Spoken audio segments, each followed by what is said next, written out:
এই 20,000 টাকা শান্তরে পাঠাইবা। শান্ত থাকে ঢাকা, আমি টাকা নিয়ে ঢাকা যাবো। বিকাশে পাঠাইবা? আচ্ছা ভাই, এটা কি বিকাশের দোকান? না, এটা তো আমার দোকান।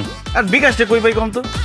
সেকেন্ডের ভিতরে টাকা দিব, এই মুহূর্তে যা লইয়া ফাঁকি হইমু, ফাউডার ওই মুহূর্তে খালি আর খবরই হইছে না। সবসময় তো আপনার খালি ডং, যে আমি বলে ব্যাককেল তালাকি করে 200 টাকা বাঁচাই নিয়েছি। দেখেন ব্যাককেল কে?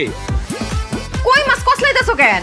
যখনই আমি শুনলাম যে কইয়ের তেলে কই ভাজা, তখনই আমি বুদ্ধিটা খেলা দিলাম যে কই মাছের থেকে তেল চিপড়ে বাইর করেই কই মাছ ভাজতে হবে।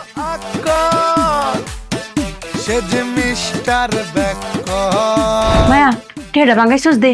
আম্মা মাত্র তোমার জামাইরে দিলাম, বাঙাইতে গেছে। তুই টেড়া বাঙ্গিতে ব্যাককল জামাইরে দিছ। এই যে 1000 টাকা ভাঙ্গা।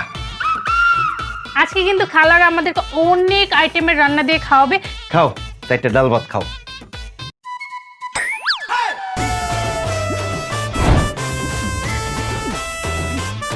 এত রাইতে আপনি এখানে কি কাজ করতেছেন? কমো না, তবে কালকে সকালবেলা টের পাইবা কি কাজ করতেছি। কিরে আসস? আসি তো। সহজ সরল আর ব্যাককলের মধ্যে পার্থক্য কি তারে? সহজ সরল মানে হইতেছে সহজ সরল, আর ব্যাককল মানে হইতেছে সুজন, আমার জামাই।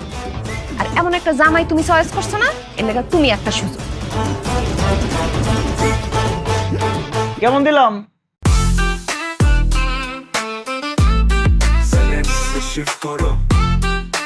জেনেক্সে শিফট করো, লাইফকে লিফট করো।